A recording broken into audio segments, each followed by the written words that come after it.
Pessoal, vamos iniciar então. Graça e paz para todos, vamos orar. Pai querido, nós estamos aqui mais uma vez na Tua presença, Senhor, nessa noite. Deus, nós somos gratos ao Senhor pelo Teu cuidado, Pai. Obrigado, Senhor, por cada vida que está. Obrigado, Senhor, por cada família aqui representada. Eu peço ao Senhor, Pai, que o Senhor nos abençoe nessa noite, que venhamos absorver a Tua palavra, Pai, e que venhamos praticar a Tua palavra. Seja conosco, nós te agradecemos em nome de Jesus. Amém. Então, pessoal, hoje nós vamos falar... Hoje a nossa matéria é de panorama, né? Panorama bíblico do Novo Testamento.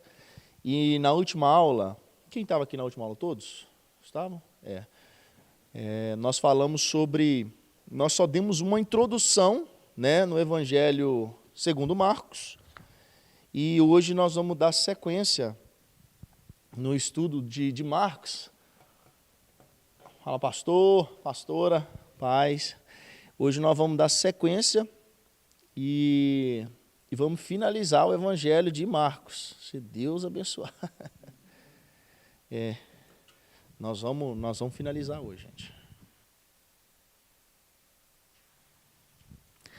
Então, na última aula, nós falamos sobre... Nós vimos só uma introdução em Marcos, né? Falamos sobre quem foi João Marcos, né? Demos uma introdução zona mesmo. Falamos sobre o relacionamento dele com Pedro, o relacionamento dele com Paulo, a questão das viagens missionárias.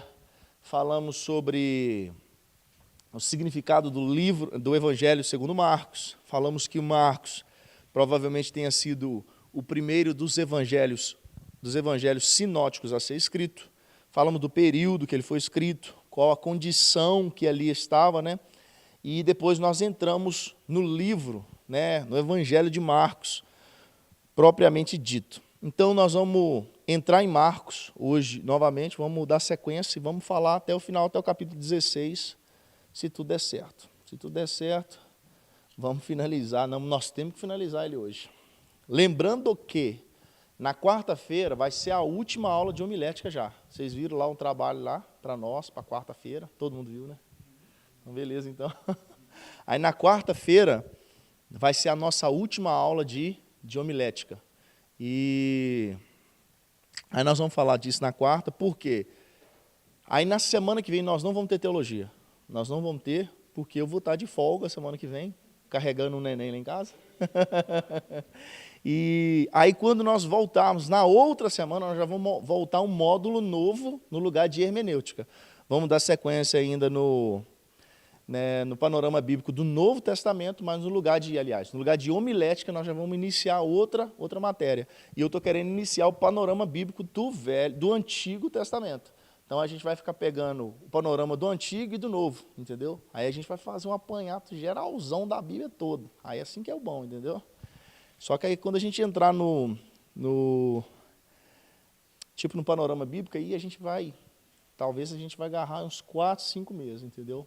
Para pegar tudo. Porque é muito livro, né? 66 livros. Se for 66 aulas para falar, não vai ser 66 aulas. Não vai ser, senão era mais de um ano de aula, né? Mas aí quando chegar nos livros pequenininhos, que a gente pode falar rapidão, né? Não sei se eu consigo falar rápido, mas a gente vai tentar. Então, gente, vamos entrar então em Marcos. Marcos capítulo 1. Eu vou dar só uma passada rápida, tá? A intenção não é a gente fazer um estudo exaustivo de Marcos, porque a gente demandaria muito tempo mesmo. Então, nós vimos aqui que eu falei que em Marcos Jesus ele é apresentado como servo, correto? Vocês estão lembrados? E em Marcos, o evangelista Marcos, ele narra Jesus em ações muito rápido. Imediatamente Jesus fez isso, logo após Jesus fez isso. Então mostra muito movimento de Jesus, dando a entender que eles queriam mostrar trabalho mesmo, queriam mostrar que Jesus ele estava movimentando, andando rápido, e é essa a intenção, porque Marcos foi escrito para quem?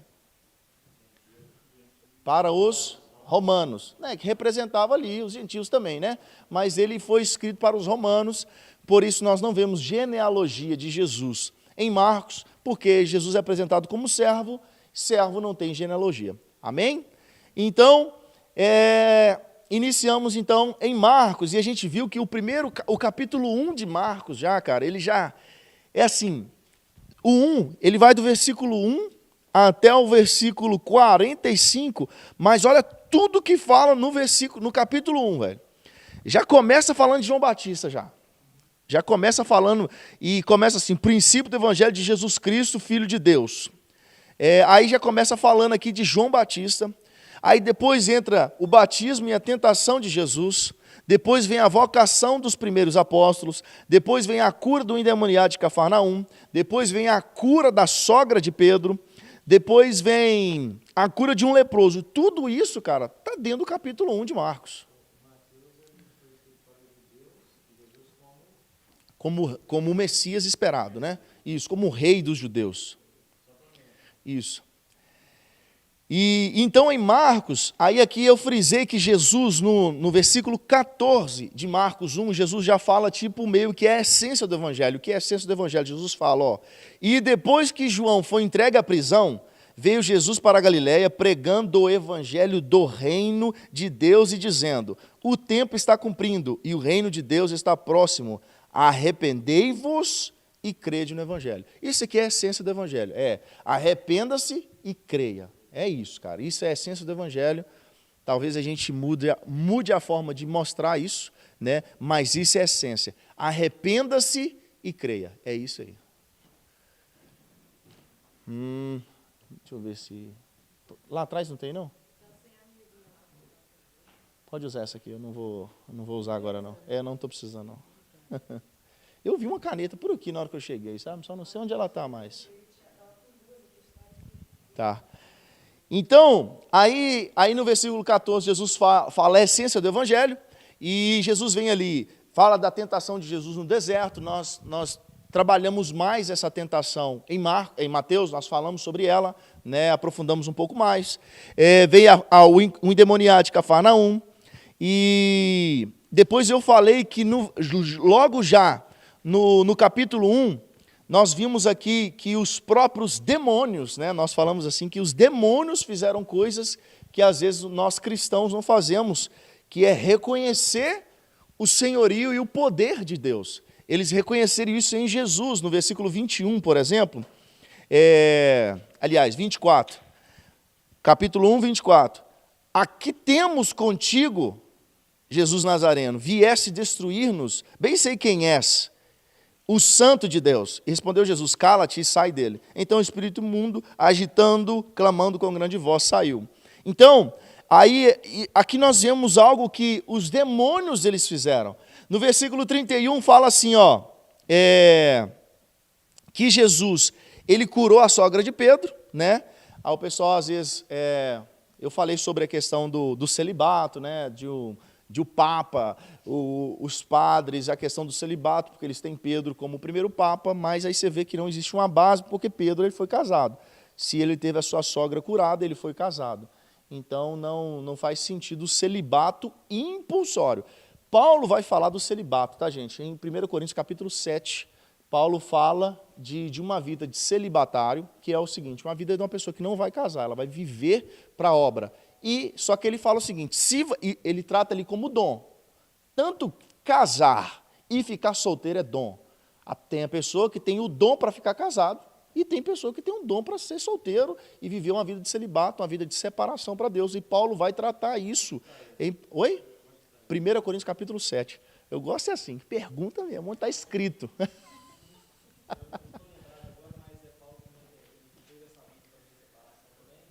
Como é que é? Se ele separou? O que acontece? A Bíblia não fala para nós se Paulo foi casado. Porém, nós temos algumas teorias, né? Vamos assim dizer, a gente entende que Paulo passou pelo casamento. E por quê? Ele fazia parte do Sinédrio. Para fazer parte do Sinédrio, ele precisava ser casado. Ele tinha que ser casado. E para ser um camarada de respeito em uma comunidade judaica, um cara de alta patente, respeitado, fariseu, mestre da lei, ele tinha que ser casado, para que isso imputasse respeito, para que as pessoas olhassem ele com respeito.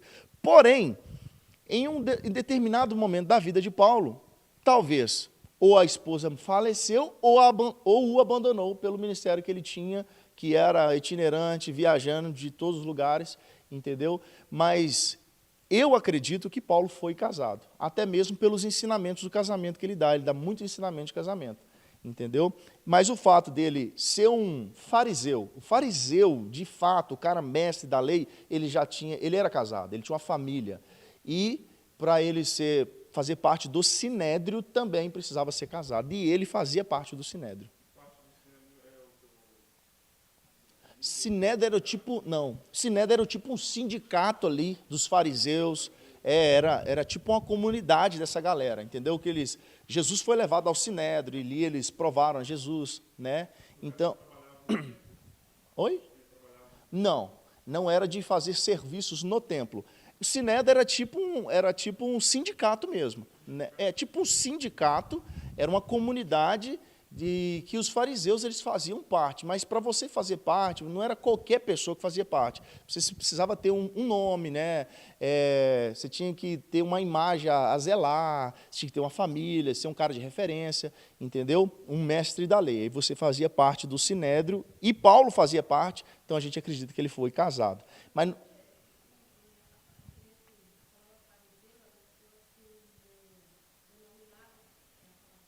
uhum. Isso.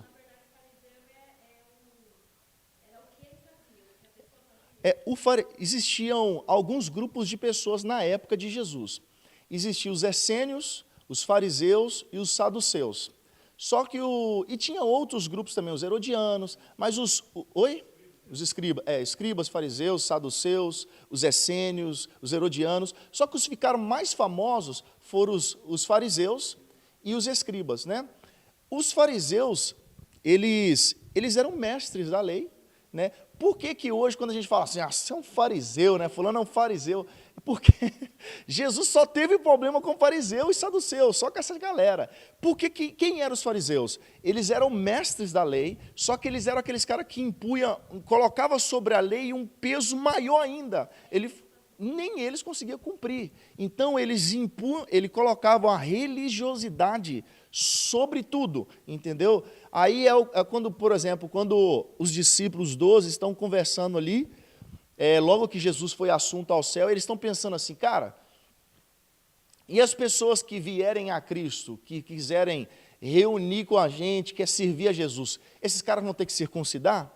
Aí naquele momento, o cara que era tipo o principal dos discípulos, Pedro ainda não tinha tomado a frente disso, era Tiago. Tiago, ele toma a frente e fala assim, gente, não, a gente não vai fazer um cara que nem é judeu ter que circuncidar para seguir Jesus. Para que o cara nem é judeu? Você vai colocar impor coisa da lei para o cara? Então, Tiago fala assim, não, o cara só tem que seguir Jesus, crendo no que ele fez e acabou. Nós vamos colocar coisa de rito judaico nele. Então, os fariseus, eles faziam o seguinte, você quer servir a Jesus e tal, mas você tem que ser circuncidado. Aí eles colocavam a religiosidade acima de tudo, entendeu? Mas eles ficaram, de fato, mal vistos, porque eles eram esse tipo de pessoa que tinham embate com Jesus, porque eles dominavam a lei, eram mestres, e queriam pegar Jesus nisso. Só que Jesus era a própria palavra. Eles conheciam a palavra, só que eles estavam discutindo com a palavra, né? Aí era o problema. Mas quando a gente fala de fariseu, Uhum.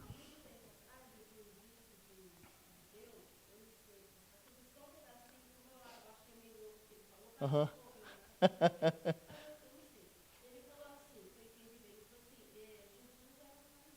Uhum. Não, Jesus não era. Ele não fazia parte desse grupo. Porque os fariseus eram um grupo religioso, né? Jesus não fazia parte desse grupo, não. Esses caras vêm com uns negócios assim de vez em quando. É melhor não, deixa para lá. Então, Jesus, ele cura a sogra de Pedro, né? E eu falei que Jesus ele não deixava que os demônios falassem, né? Porque não era o tempo dele ser mostrado. Falamos aqui no versículo 40, quando Jesus ele toca num leproso, que a lei falava é que quem tocasse um leproso estava imundo.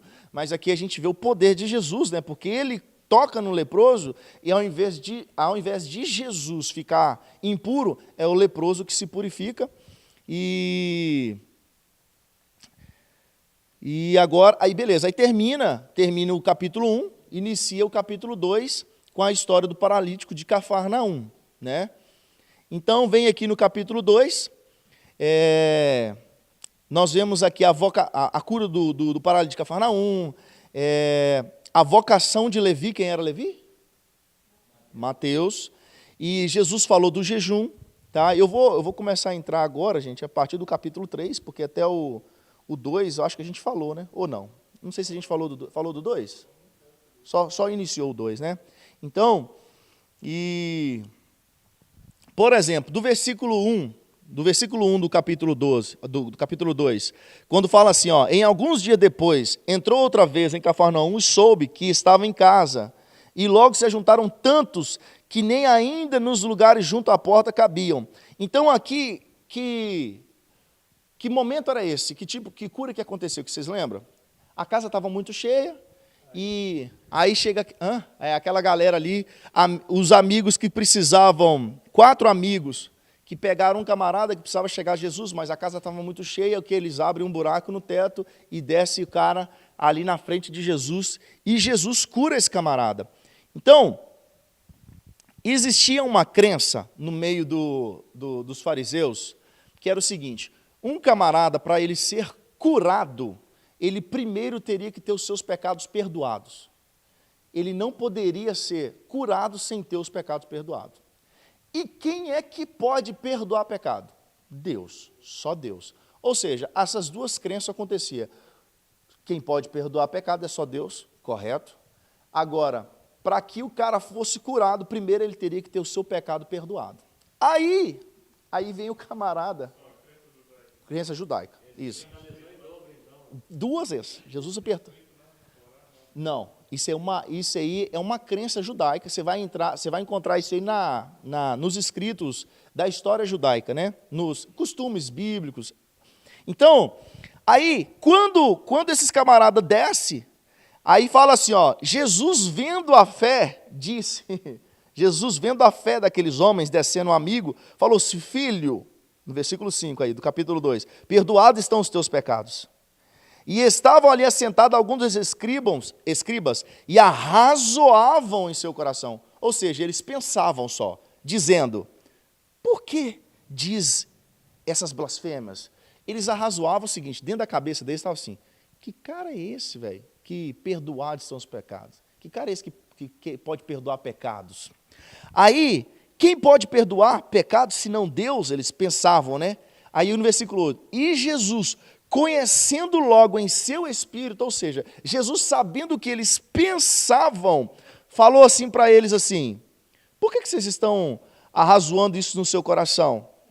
Qual que é mais fácil? Dizer ao paralítico, estão perdoados os teus pecados? Ou dizer, levanta, toma o seu leito e anda? Porque aqui dos dois jeitos Jesus arrebentava eles. Porque se o cara levantasse e andasse, ele teve os pecados perdoados. Se ele teve o pecado perdoado, foi porque Jesus perdoou o pecado e ele recebeu a cura. Aí Jesus falou assim, é melhor eu falar, levanta e anda, porque se ele levantou e anda, ele teve o pecado perdoado. Ou, perdoados estão os teus pecados, e ele teria também o pecado perdoado, e era Jesus que estava perdoando. Aí Jesus falou assim, qual que é mais fácil falar? Mandar ele levantar, ou falar, perdoados estão os seus pecados? Porque vocês preferem, vocês gostam dos dois. Posso falar qualquer um dos dois. Tipo isso Jesus estava falando para eles, né? Aí, essa hora era a hora que eles ficavam pé da vida, entendeu? Que eles ficavam assim, cara, vou matar esse cara, entendeu? É essa hora que eles ficavam loucos. Então, aí ele falou assim, ora, para que saibais que o Filho do Homem tem poder na terra para perdoar pecado, ele disse ao paralítico, levanta-te, toma o teu leito e anda. E levantou-se, tomou o teu leito, saiu da presença de todos, de sorte que todos se admiraram e gloriaram a Deus, dizendo, nunca vimos tal coisa. Então você vê que Jesus apertou ele. Você ia perguntar alguma coisa?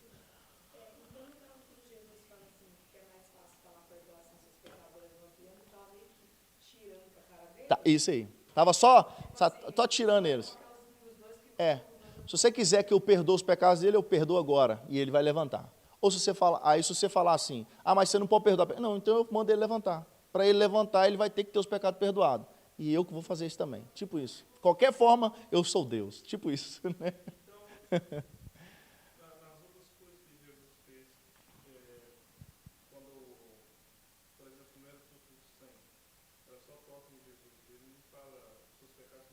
Uhum.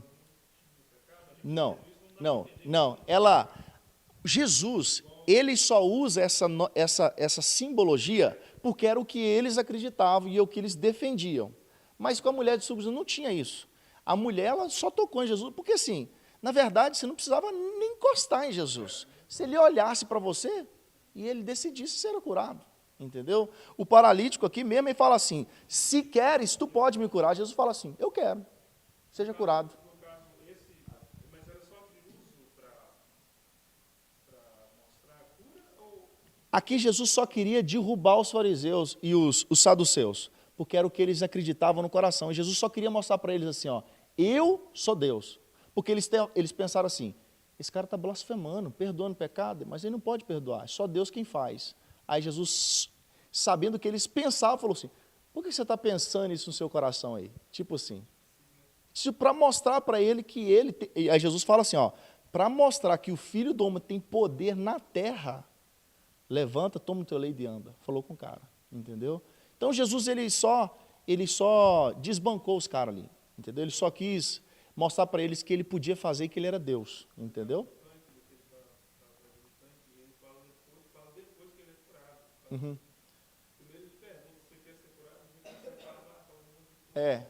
Talvez, Isso, vai, não pecas mais. Não, a gente vai chegar nesse aí de vai, não, mas o sentido é o mesmo. O sentido é o mesmo, entendeu? Isso. Ali Jesus só usou isso porque ali tinha os escribas e era o que eles pensavam. Então Jesus só queria derrubar eles, entendeu? Só isso. Se eles não tivessem ali, Jesus talvez só tinha falado assim, ó, levanta, toma o seu leito e tchau, está curado. Então aí Jesus agora chama Levi, né? Nós falamos sobre Levi. Levi era o que ele era mesmo? Isso. Mas ele era o quê? Um publicano, né? Aí era um sem vergonha, um roubador, cobrava imposto dos próprios irmãos de casa, ele roubava dos próprios de casa. Então isso acontece. Aí entramos agora ao jejum, Jesus vai falar do jejum, né? Jesus vai falar que ele é o Senhor do sábado, e Jesus... Tem algumas coisas que eu não vou entrar aqui, porque se a gente entrar, quando chegar em Lucas, a gente já falou de tudo, entendeu? Então tem que falar algumas coisas em Lucas, e eu quero frisar algumas coisas aqui. Aí no capítulo 3, Jesus entra agora, a cura de um que tinha uma das mãos mirradas, um homem que tinha a mão mirrada. Aqui aconteceu a mesma coisa, cara. Olha para você ver, ó. E entrou, e outra vez entrou na sinagoga, e estava ali um homem que tinha uma das mãos mirradas. E a mão mirrada era uma mão atrofiada, tá? E estavam observando se curaria no sábado, porque Jesus já tinha, um versículo anterior aí já fala assim, Jesus é o Senhor do sábado. E agora eles observavam se Jesus ia curar no sábado. E disse ao homem que tinha a mão mirrada, levanta-te e vem para o meio. Tipo assim, Jesus fez o cara passar até aquela vergonha quando a gente faz o visitante, né? Você que está visitando aí, dá um sinal, o cara levanta e fala assim, todo mundo vai lá, abraça o irmão, tipo assim, né? Jesus mandou o cara, você que está na mão mirrada, vem cá para o meio aqui, ó. Chamou o cara lá para o meio e perguntou, é lícito no sábado fazer bem ou fazer mal? Salvar a vida ou matar? E eles calaram-se. Cara, Jesus, ele só arrebentava os caras só na pergunta, entendeu? Só na pergunta. Quando a gente estiver no finalzinho aqui, eu vou falar daquilo que eu falei ontem, quando Jesus estava para ser morto, ele estava lá sendo interrogado pelo imperador, vou falar daquilo. Aí Jesus perguntou assim, é lícito fazer bem ou mal? Salvar ou matar? Esse cara calado. E olhando para eles em redor, com indignação, porque eles não sabiam responder as perguntas de Jesus. Isso que matava eles, entendeu? Eles estavam indignados. E... condoendo-se da dureza do seu coração, disse ao homem, estende a mão. E ele a estendeu e foi restituída a mão sã como a outra. Cara, então, olha para você ver o que acontece aqui. Jesus, olha aqui, olha o versículo 6. Eu vou ler o versículo 6 para eu falar o que aconteceu aqui. Olha o versículo 6. E tendo saído os fariseus, tomaram logo conselho com os herodianos, contra ele, procurando ver como o matariam. Os fariseus eram amigos dos herodianos até aqui? Não. o povo judeu estava sob o jugo de Roma. Os herodianos eram aqueles que eram a favor de Herodes, os caras que trabalhavam para Roma. Mas o inimigo era incomum dos fariseus e dos herodianos, Jesus. Quando Jesus estava ali, eles falou assim, cara, tipo os fariseus chegou nos herodianos e falou assim, vocês querem matar ele, e nós também. Vamos juntar então, o que a gente faz para matar esse cara? Tipo assim, como o inimigo era incomum, até os inimigos fizeram as pazes para tentar matar Jesus. Então, a partir daqui, você vê que os fariseus, eles fazem agora um complô, né? Eles se juntam aos herodianos tentando matar Jesus. Você vê o que o homem ele é capaz de fazer, né? Então, aí continuando, nós vemos aí no capítulo, no versículo 11, por exemplo, versículo 11 fala assim, e os espíritos imundos, vendo, prostravam-se diante dele, clamando, olha para você ver, de novo, tu és o Filho de Deus, e ele os ameaçava muito, para que não o manifestassem. Você vê que Jesus, terceira vez já, que Jesus não deixa que os demônios falem assim quem ele é. Jesus os ameaçava muito, para que não o manifestasse, ou seja, para que não dissessem quem era Jesus. Então, Jesus falando com os demônios, não deixava. Então, eu tenho uma anotação, o que é isso aqui? Não, beleza. Beleza, aí Jesus agora, a eleição dos 12, ele chama os 12 apóstolos, e no versículo 13 ao 15 ele fala assim, subiu ao monte, chamou para si o que ele quis, e vieram a ele, e nomeou 12 para que estivessem com ele, e os mandasse a pregar, e para que tivesse o poder de curar as enfermidades e expulsar os demônios. Aqui Jesus já estava cobrindo os discípulos, dando para eles autoridade para que eles fizessem essas coisas. Mas nós vamos ver que os discípulos ainda ficaram bem tímidos, né, até o momento que precisaram fazer isso de fato. Porque enquanto estiveram com Jesus, quem fazia era Jesus. Entendeu? Nós vamos ver isso.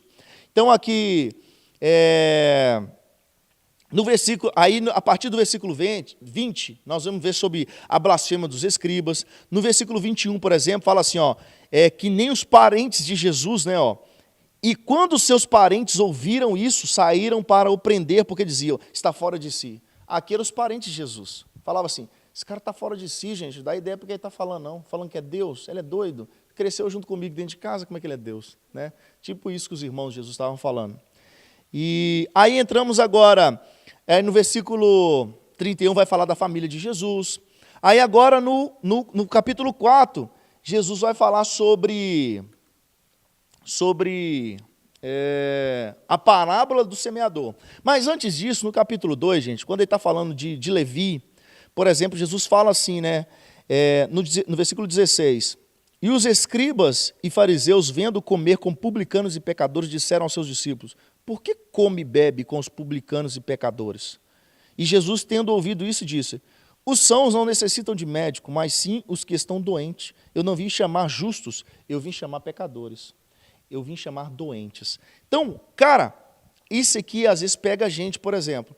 Eu ouvi uma coisa uma vez que, isso assim, fere a igreja, quando você fala um negócio desse. Eu não gosto de falar assim, porque você fere uma igreja. Mas eu vi um camarada falando assim, que se Jesus estivesse aqui hoje, não estou falando da igreja, tá, gente? Estou citando o comentário do cara.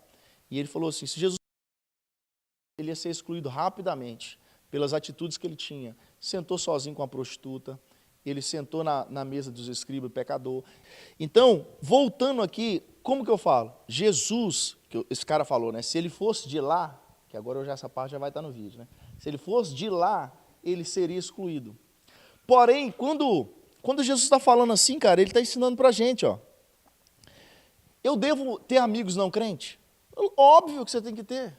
Nós temos que ter. Eu estou falando que você tem que procurar só a amizade do mundo, não.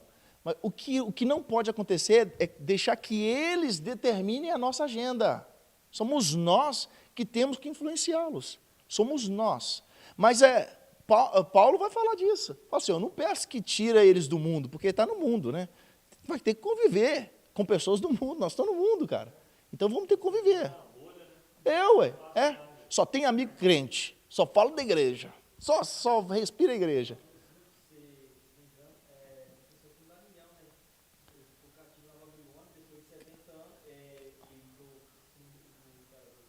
Uhum. deixou o povo ir para voltar para a terra, e ele decidiu também ficar por causa da cidade, mas ele também entendeu a visão que ele precisava ficar. E Daniel, quando ele entra na Babilônia, ele não foi moldado pela Babilônia. Ele fez a diferença lá dentro. E é isso que nós precisamos fazer, entendeu?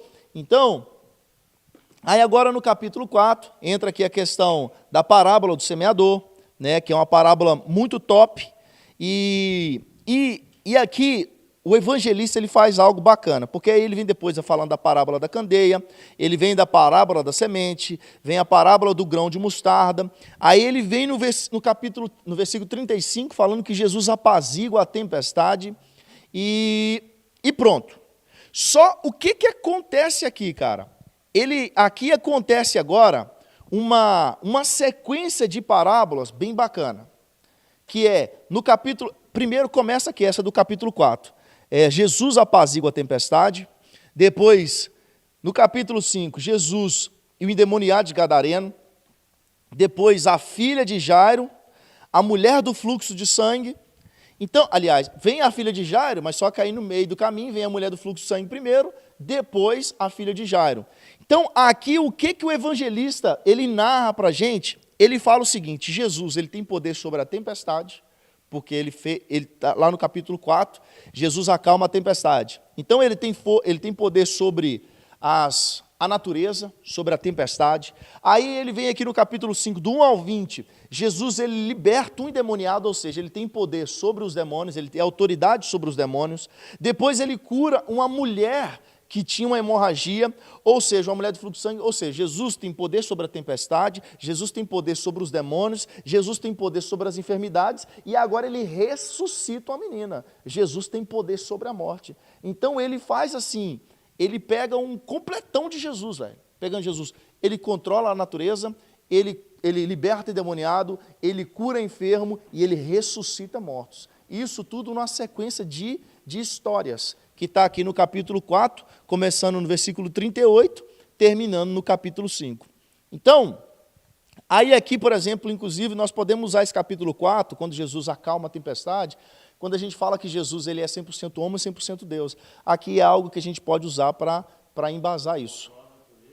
Ele tem poder sobre a natureza, ele liberta endemoniados.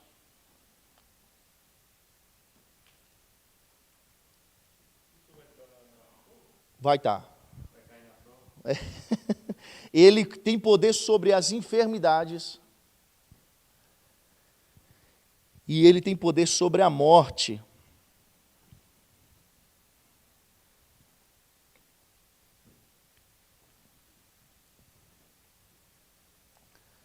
Anotou aí? Então, fechou então. Então, aí aqui, cara, a gente vê, por exemplo, olha, isso aqui é muito top, cara. Capítulo 5, quando Jesus está falando, quando ele encontra esse gadareno, gente, falar da Bíblia é muito bom, né? Mas o tempo não espera a gente não, já é 8h32. Começamos agora. Capítulo 5, olha o que fala, no versículo 2.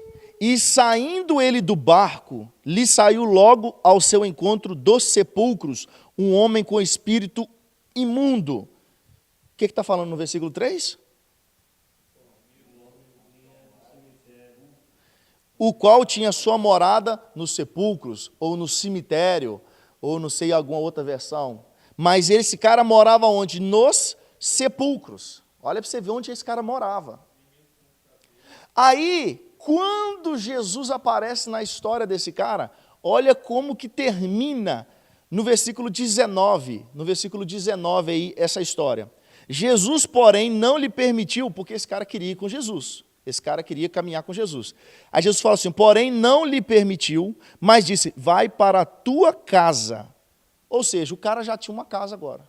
O cara morava no cemitério, no sepulcro, e Jesus entra no caminho dele e agora fala assim, vai para a sua casa. Ou seja, esse cara tem uma casa. Aí Jesus fala assim, ó, e anuncia-lhes, vai para os teus e anuncia-lhes quão grandes coisas o Senhor fez e teve misericórdia de ti. E ele foi e começou a anunciar em Decápolis quão grandes coisas lhe fizera, e todos se maravilhavam. Cara, olha o que Jesus fez com esse cara. Jesus entrou na vida desse cara e ele era um endemoniado que vivia no cemitério. Jesus encontrou para ele, deu destino para ele voltar para casa, pregar para os seus, e o cara se tornou o primeiro pregador enviado por Jesus. Olha para você ver, ó. E ele foi e começou a anunciar. O cara já saiu do encontro com Jesus e começou a pregar. Olha para você ver. Provavelmente esse cara ganhou muitíssimas almas. Provavelmente.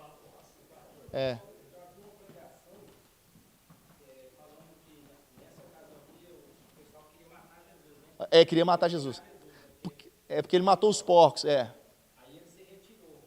Mas só que aí depois ele voltou de novo. Aí quando ele voltou, esse mesmo endemoniado já tinha conquistado. já tinha ganhado a galera toda. Nós vamos falar disso. Esse cara ganhou gente demais para Jesus, rapaz. E você vê, o cara encontra Jesus morando no cemitério, endemoniado. Ele sai tendo uma casa para ir, foi pregar para os seus e foi enviado por Jesus. Ó, vai anunciar a minha palavra. Olha para você ver, ué. O que Jesus fez com esse cara? Num encontro.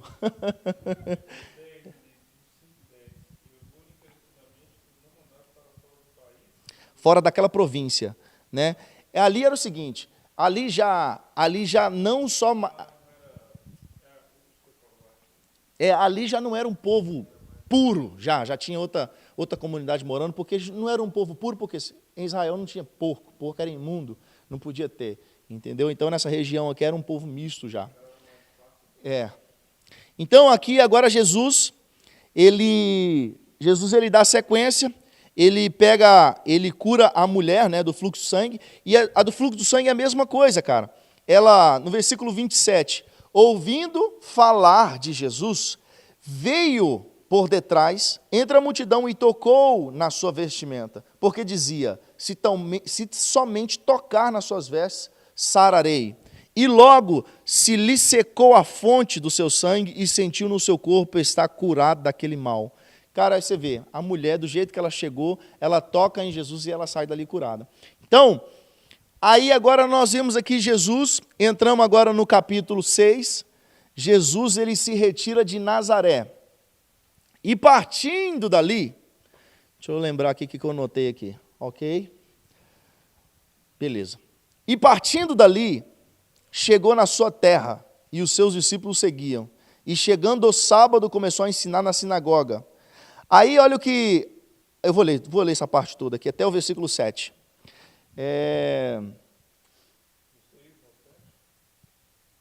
Do 6... Isso, do 1 ao 7. 6, 1 ao 7, isso aí. Deixa eu só deixar aqui no jeito aqui uma...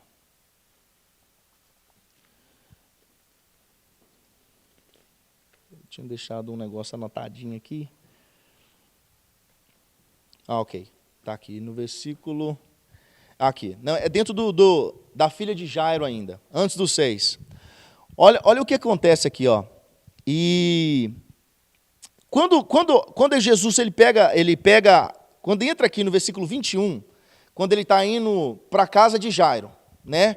E tinha uma mulher do fluxo de sangue. E passando Jesus outra vez num barco para o outro lado, ajuntou-se uma grande multidão e estavam junto do mar.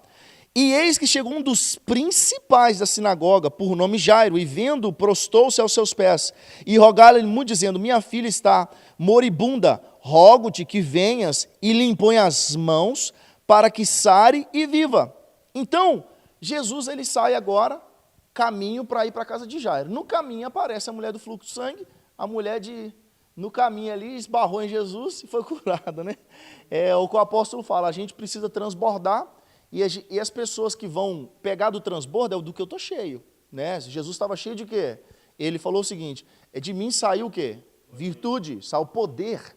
Por quê? Jesus transborda do que ele está cheio. Então, nós transbordamos do que estamos cheios, né? Depende do que nós estamos cheios, né? E nós temos que estar pronto para transbordar, mas o que está dentro, né? Então, Jesus, aí ele está indo agora em caminho para curar a filha de Jairo. Aí no versículo 34, está assim, ó, e ele lhe diz, filha, a tua fé te salvou, vai em paz, ser curada desse teu mal. Estando ele ainda falando, Jesus estava falando com a mulher, chegou algum dos principais da sinagoga, a quem dissera, a tua filha está morta, para que enfadas mais o mestre? Eles avisaram para o Jairo, o cara que tinha falado com Jesus lá atrás, cura minha filha, porque ela está precisando. Jesus falou assim, vamos lá para sua casa. No caminho, mulher do fluxo de sangue, Jesus toca nela, ela toca em Jesus e ela é curada. E ali, aí inclusive tem até algumas, eu acho que é correto esse tipo de pensamento. Porque quando você vai ver um pregador falando da mulher do fluxo de sangue, fala assim, onde Jesus andava, a multidão cercava Jesus, era difícil chegar em Jesus. Aí eles fazem a simulação, imagina a mulher, e chegando, para chegar, não, ela era impura, essa mulher. Então, provavelmente, quando ela foi andando assim, ela foi chegar, todo mundo arredou dela assim, abriu o caminho, e ela chegou em Jesus, entendeu?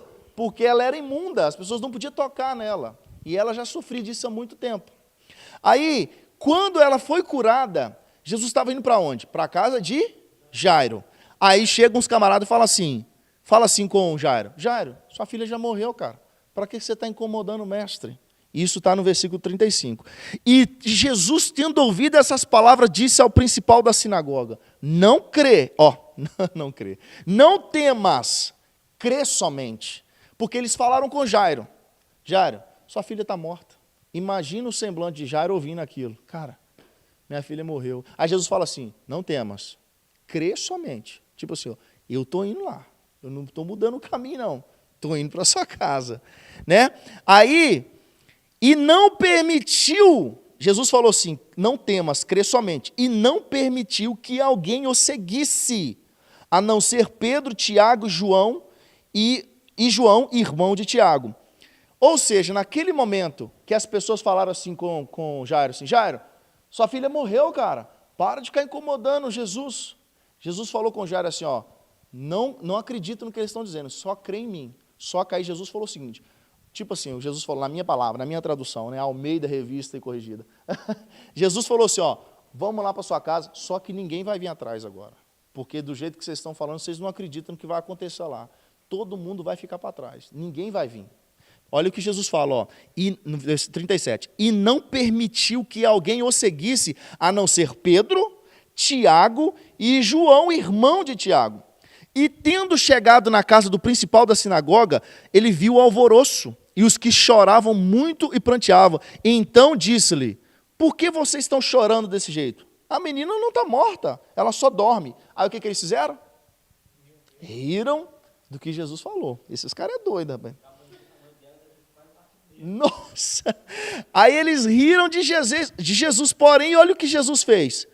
Todos saiam agora da casa. Jesus pôs todo mundo para fora, permitiu somente o pai e a mãe da menina, que com ele estava, e entrou onde a menina estava deitada. E tomando a menina pela mão, ele diz, Talita cumi, que significa, menina, a ti te digo, levanta-te. E logo a menina se levantou e andava, pois já tinha 12 anos, e assombrava-se com grande espanto. E mandou-lhes expressamente que ninguém o soubesse. Aí, Ítalo, Jesus falou, não conta para ninguém. Ressuscitei uma menina agora, mas não conta para ninguém.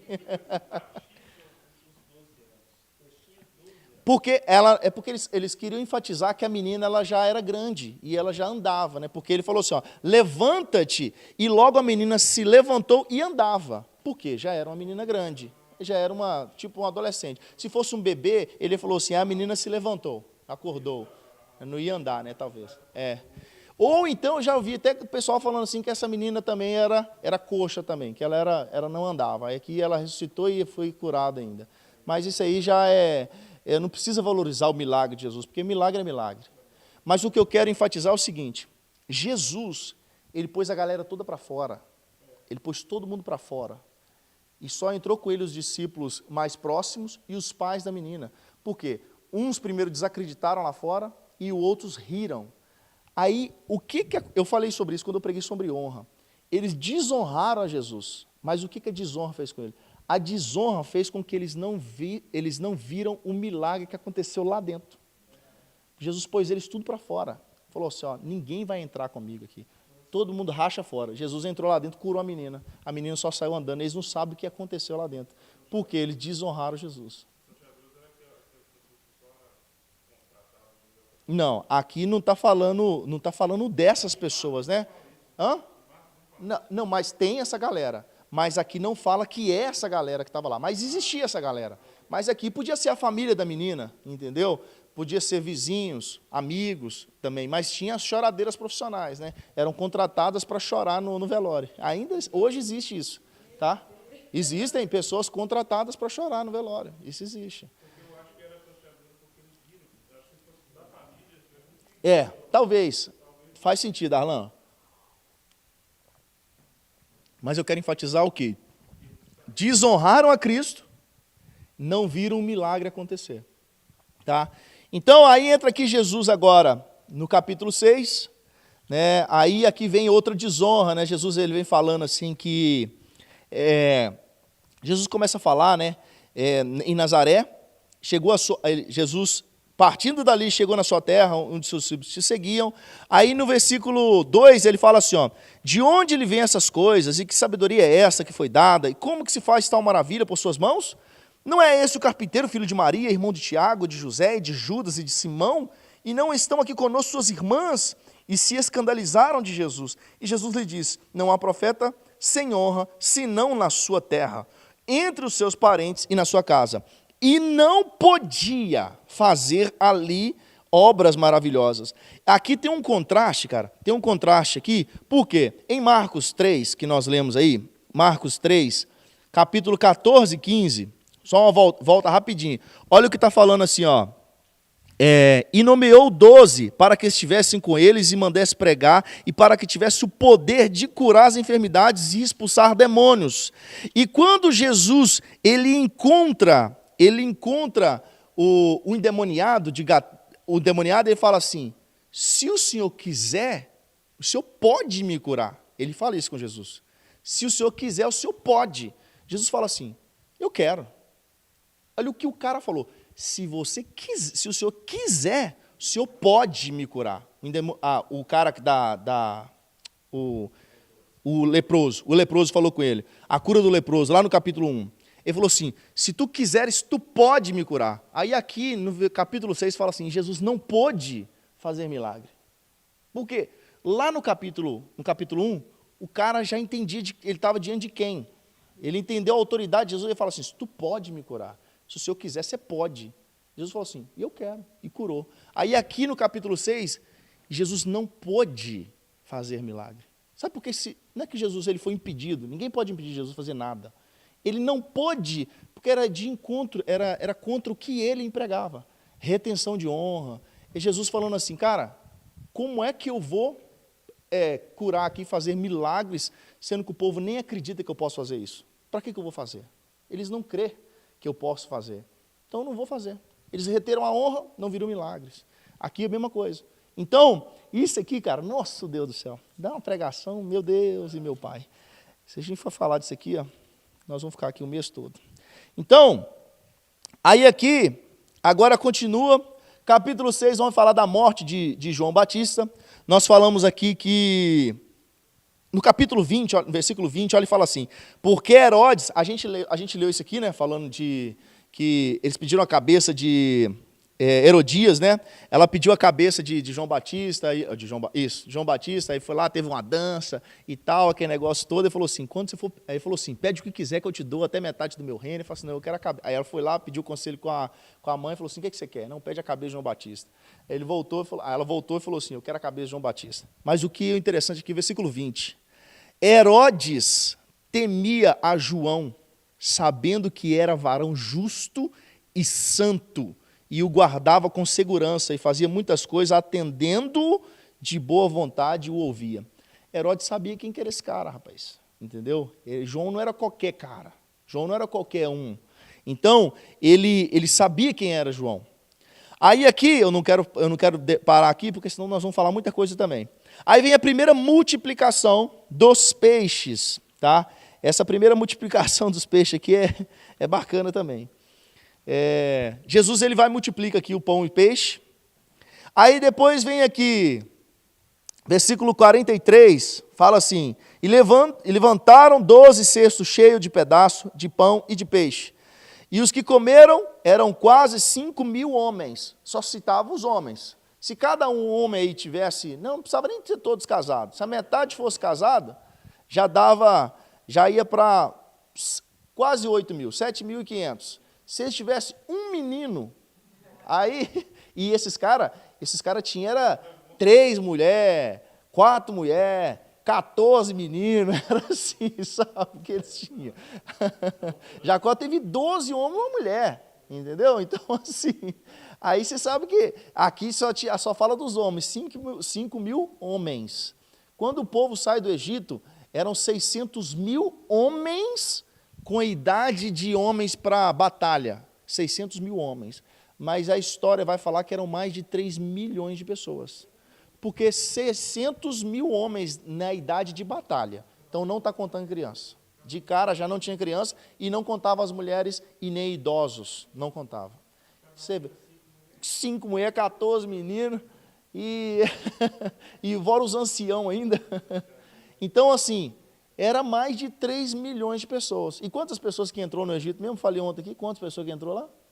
70. Entrou 70 pessoas.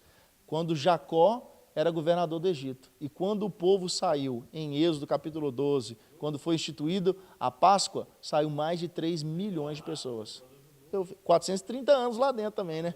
Mas Deus tinha um propósito nisso, entendeu? Quando ele sai de lá, nossa, acontece um negócio, nós vamos ver isso no panorama do Antigo Testamento.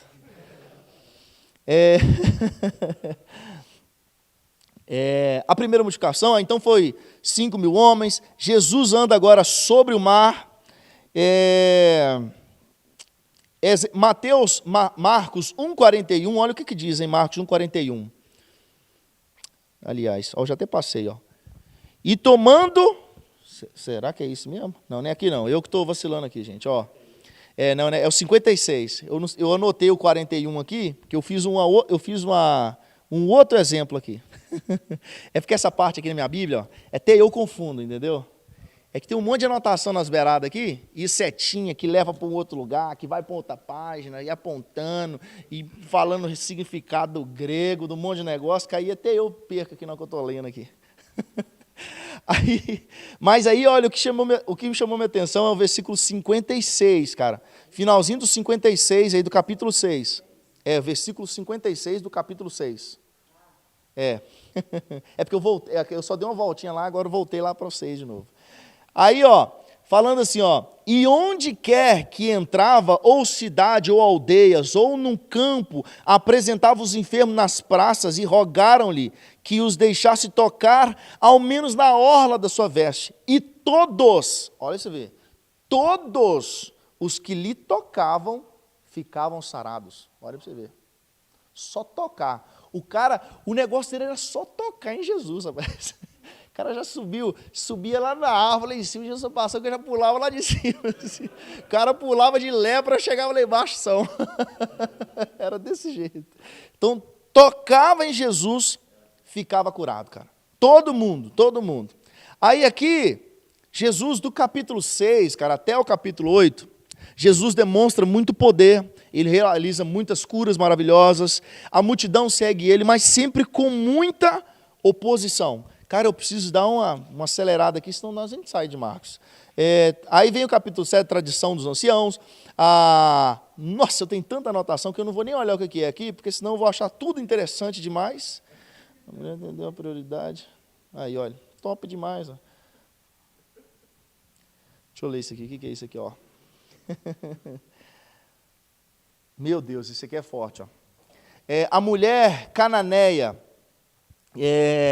no versículo 27, ela fala assim, mas Jesus lhe disse, do 7, deixa primeiro saciar, porque essa mulher, ela fala o seguinte, e levantando-se dali, versículo 24, foi para o território de Tiro e Sidom, e entrando numa casa, queria que ninguém soubesse, mas não pôde esconder-se, porque uma mulher, cuja filha tinha um espírito imundo, ouviu falar dele, foi e lançou os seus pés, e essa mulher era grega, cirofenícia, na nação, e roga-lhe que expulsasse o demônio de sua filha. Mas Jesus lhe diz, primeiro deixa eu saciar os filhos, porque não convém tomar o pão dos filhos e lançá-lo aos cachorrinhos. Olha para você ver o que Jesus está falando. Jesus está tipo falando assim para ela, assim, ó. Em outras palavras, Jesus chamou ela de cachorro, tá, gente? E Jesus falou o seguinte, assim, ó. Ele falou assim, ó. E Jesus ele quis mostrar uma divisão aqui do povo judeu e dos outros povos. Ele falou tipo assim, ó, primeiro eu tenho que alimentar os meus, tipo o povo judeu. Jesus quis fazer isso com a mulher. Obviamente Jesus sabia o desfecho disso. Ele fala assim, eu não posso te dar o alimento que primeiro está separado para eles, eu tenho que alimentar eles. Aí essa mulher vai falar no versículo 28. Ela, porém, respondeu, sim, Senhor, mas também os cachorrinhos, eles comem da migalha que caem da mesa, migalha dos filhos. Ou seja, Jesus falou assim, eu preciso alimentar os judeus primeiro. Aí ela falou assim, eu sei, eu não estou querendo o alimento dele, eu estou querendo o que eles não aproveitam, o que cai da mesa. Isso que eu vou comer, não é estou tirando da boca dele, eu quero o que resta. Ela está falando isso. Ó, aí Jesus falou assim, ó, por essa palavra vai, o demônio já saiu da tua filha. E indo ela para sua casa, achou a filha deitada sobre a cama, pois os demônios já tinham saído dela. Olha para você ver, velho. Hã? É isso que ele gostava, rapaz. É isso que... Agora, olha para você ver. Olha a nossa condição, velho. A nossa condição. Essa mulher comendo da migalha da mesa. A migalha que cai, não da mesa. A migalha que está no chão. Ela teve libertação dentro da casa. Imagina agora você e eu, que está sentado na mesa. A mulher comeu da migalha e teve cura na casa. Imagina nós que estamos na mesa. Que tanto que nós estamos jogando de migalha, deixando para lá, ou está alimentando. Isso aí, nós temos que pensar nisso aí, tá, gente? Não vale entrar no poder agora não, tá, gente? Eu tenho que terminar aqui, peraí. Então, aí depois Jesus, ele cura surdo e um gago. O senhor está falando que ele é surdo e gago, no versículo? Surdo e mudo. Então, esse cara, ele era surdo e mudo. E Jesus curou esse cara. Olha para você ver, cara. E admirando-se, no versículo 33. E tirando a parte de entre a multidão, pôs-lhe os dedos no ouvido e cuspindo tocou na língua. E levantando os olhos ao céu, suspirou e disse, Efatá, isto é, abre-te.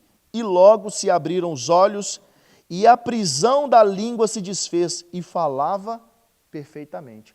Olha, aqui aconteceu, foi 3 milagres. 3. Por quê? Ele era surdo e mudo. Se você pegar um cara surdo e mudo agora, ele é mudo porque ele não escuta ninguém falar, então ele não aprende. Então todo surdo de nascença é mudo também, obrigatoriamente. Porque ele não escuta ninguém falar, então ele não aprende a falar. Então ele é surdo e mudo. Imagina agora um cara que aprendeu a ouvir agora, ele não sabe falar, porque ele nunca ouviu. Mas olha o que aconteceu com esse cara. Abriu os seus olhos, a prisão da língua se desfez e ele falava perfeitamente. Então o cara começou a ouvir, começou a falar e falar perfeito. O cara nunca tinha escutado, rapaz. Aí o cara é curado da surdez, ele não é mais mudo e ele fala perfeitamente. Você vê, é só encontrar com Jesus, cara. Meu Deus do céu. Com certeza. Aí no versículo 8, capítulo 8, vem a segunda multiplicação dos pães e peixes. Aí, cara, você vê como é que os discípulos, às vezes dá vontade de dar um cascudo neles, mas o cascudo serve para nós também, né? Porque a gente passa a mesma coisa. Quantos que eram as pessoas que Jesus multiplicou o pão e peixe na primeira vez? Que está aqui, 5.000, né? Isso está no capítulo 6, 44. Aí agora no 8, ai, Jesus amado. Aí no versículo 4, e os seus discípulos responderam-lhe, de onde poderá alguém satisfazer de pão aqui no deserto? Como se nunca Jesus tivesse feito nada. Aí, e perguntou-lhe, quantos pães tendes? E eles disseram, 7. E ordenou à multidão que se assentasse no chão, e tomando 7 pães, e tendo dado graça, partiu, deu, e todos eles comeram e tal. Aí, e tinha também um pouquinho de peixe, dando graça, ordenou, também comeram. Aí, olha aqui, no versículo 9. E os que comeram era quase 4.000, e os despediu. Tinha menos pessoa aqui do que na primeira vez, e os discípulos estavam temerosos. Na primeira vez que Jesus multiplicou o pão, tinha mais gente. Agora tinha menos eles. Meu Deus, como é que nós vamos fazer para dar comida para esse povo? Jesus, eu acho que ele olhava assim, daqueles memes, né? Meu Deus, gente. Esse povo não estava comigo aqui, não, é? Ele falou, só 2 pegou. Não, o primeiro foi no deserto também, entendeu? A primeira multiplicação foi a mesma coisa. Ele só estava no deserto, ali é só deserto, entendeu? É só deserto. Aí depois vem o fermento dos fariseus, a gente sabe que fermento na Bíblia significa o quê, gente? Simboliza o quê? Pecado. Bruninho, você pega uma água para mim, por favor? É por causa do fermento. Fermento. O fermento, a gente vai entrar no fermento. Quando a gente falar lá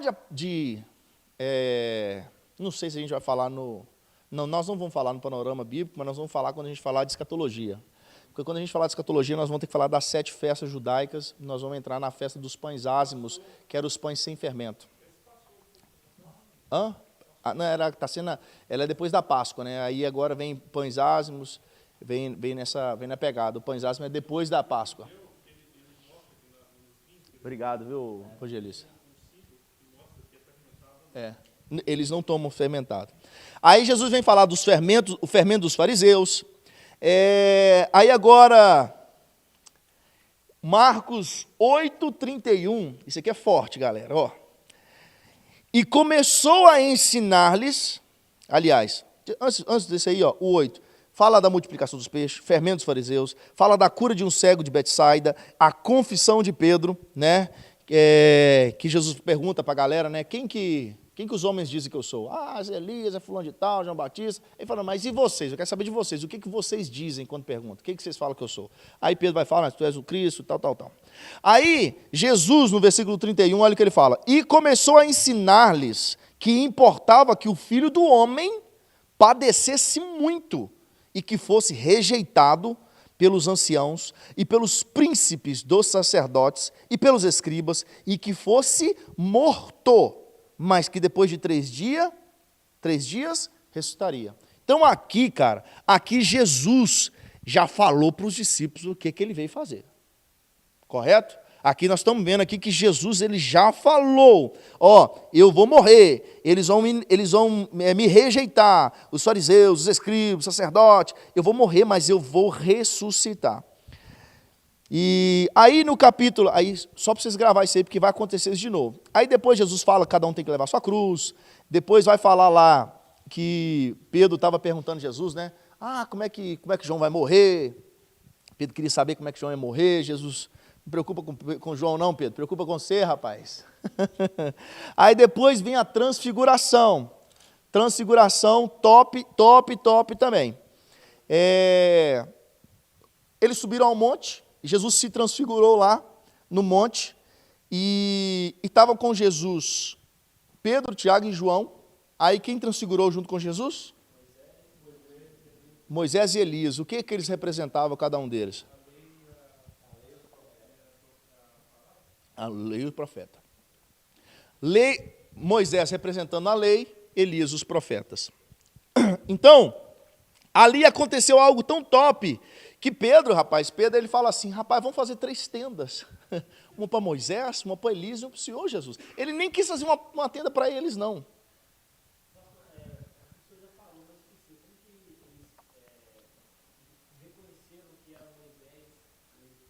Rapaz, isso e essa resposta, eu não tenho ela, é uma resposta bíblica para te falar assim, reconheceram, sabiam que era Moisés e Elias. Mas eu acho que o ambiente da transfiguração é quando nós chegarmos no céu, nós vamos saber quem é todo mundo, nós vamos conhecer.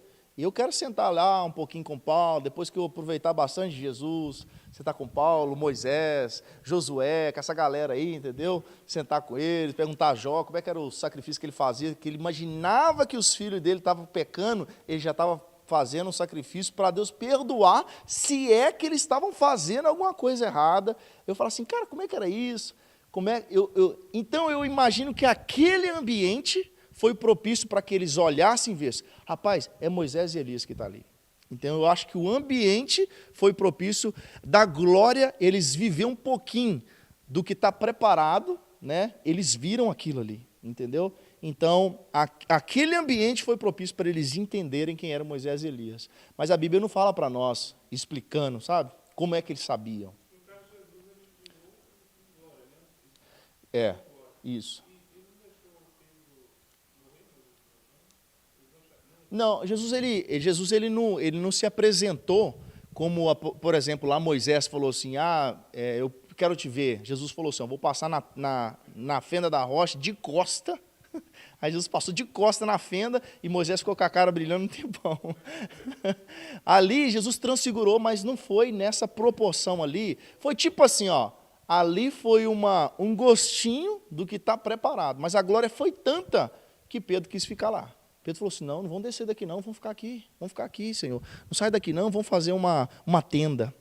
Aí, cara, quando eles saem dali, aí Jesus bate de cara com o jovem lunático, versículo 14. O que Seus fala aí no título? De um menino. Então era um menino aqui, era um menino.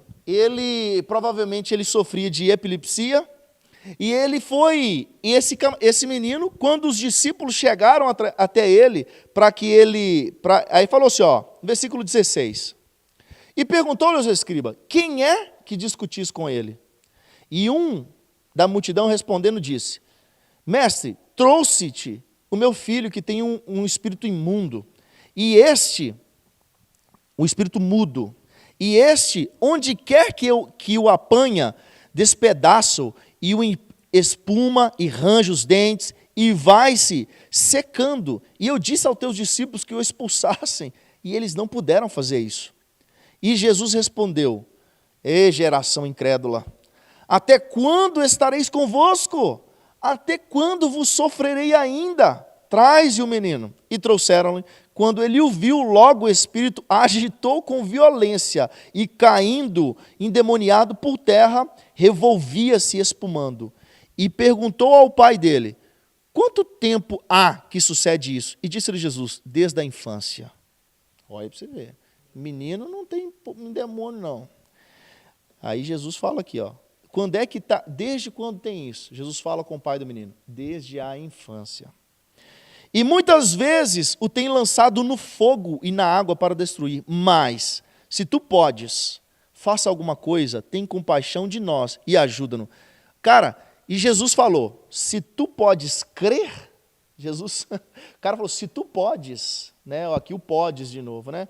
Aí Jesus falou assim, e se tu pode crer, tudo é possível ao que crê. E logo o pai do menino, clamando com lágrimas, disse, eu creio, Senhor, ajuda a minha incredulidade. Olha para você ver, olha o que o pai do menino falou, me ajuda na minha incredulidade. E Jesus, vendo que a multidão concorria, repreendeu o espírito imundo, dizendo, espírito mudo e surdo, eu te ordeno, sai dele e não entrais mais nele. E ele, chamando e agitando-se com violência, saiu, e o menino ficou como morto, de tal maneira que muitos diziam que estava morto. Mas Jesus, tomando pela mão, ergueu e ele se levantou, e quando entrou na casa, os seus discípulos lhe perguntaram à parte, por que nós não pudermos expulsar?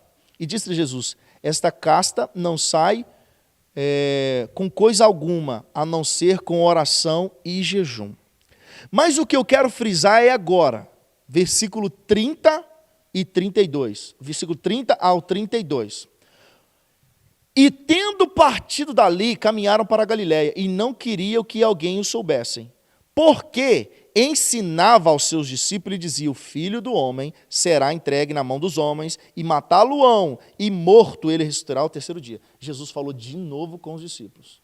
Os discípulos estavam no Monte da Transfiguração, viram a glória de Deus lá em cima, desceram, os discípulos talvez desceram, tipo assim, estou cheio do poder. Aí não conseguiram expulsar o demônio do menino, que o menino estava endemoniado. Aí Jesus deu outra cepada nele, tipo assim, cara, você estava comigo agora ali, você viu a transfiguração, e você chega aqui e não consegue fazer. Os discípulos ainda estavam aprendendo, mas aqui já estava no finalzinho de 3 anos e meio já. Os discípulos já tinham visto muita coisa. Aí Jesus fala, vocês são incrédulos, até quando? Até quando vocês... Tipo assim, Jesus está falando com ele assim, cara, até quando vocês não vão usar aquilo que eu já dei vocês quando eu chamei vocês lá atrás, poder para expulsar demônios? Jesus está falando isso com eles. Até quando vocês vão ser assim? Eu já dei autoridade, até hoje vocês não têm usado. Jesus está falando isso para eles. Aí, Jesus falou de novo, eu vou morrer, vou ser entregue nas mãos dos homens, mas vou ressuscitar ao terceiro dia. Aí aqui, cara, a tradução mais top que eu gosto é de Lucas. Lucas 9, 43 ao 45, quando Jesus está falando a mesma coisa. Quer ver, ó? Lucas 9, 43 ao 45. Olha o que Jesus fala. Como todos se maravilharam diante do que Jesus fazia, disse aos seus discípulos, olha o que Jesus falou com você, fixai nos vossos ouvintes as seguintes palavras. Jesus falou assim, ó, enfia isso na cabeça. O Filho do Homem está para ser entregue nas mãos dos homens. Mas aí olha a sequência. Eles, porém, não entendiam. E foi-lhes encoberto, para que não compreendessem. E eles tinham medo de perguntar a Jesus a respeito disso. Ou seja, Jesus falou assim, todo mundo pegou? Aí eles, pegou, mas não tinha pegado nada, entendeu? Hã? Lucas, ele escreve para Teófilo, né? Mas ele abrange Roma.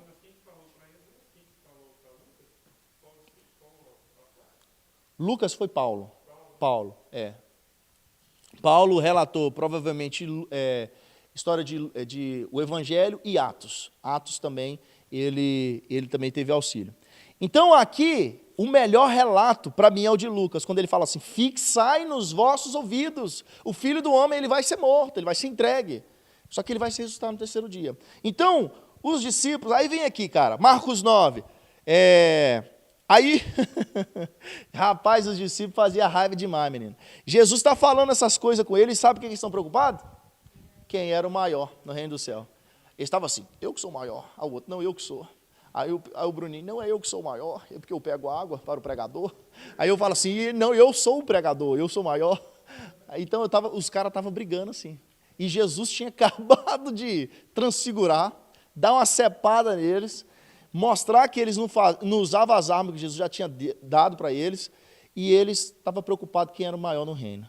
Aí depois Jesus vem falar assim, quem não é contra nós, quem não é contra nós é por nós. Jesus fala de alguns escândalos, Jesus fala do divórcio, Jesus fala sobre as crianças, e aqui no divórcio, ó, esse aqui tem um negócio bacana também, mostra que Jesus, ele ensinava os discípulos, ele tinha um bate-papo com os discípulos fora da multidão também. Não era dos discípulos só aprendidos na prática, não. Eles tinham tempo com Jesus. Versículo 10 do capítulo 10 fala assim, ó, versículo 9. Portanto, o que Deus ajuntou não separa o homem. E em casa tornaram os discípulos interrogá-lo acerca disso mesmo. Ou seja, os discípulos chegou em casa e falou assim, Jesus, explica aquele negócio de novo, que você estava falando lá no meio da galera. Tipo isso. Então, os discípulos tinham esse tempo com Jesus também.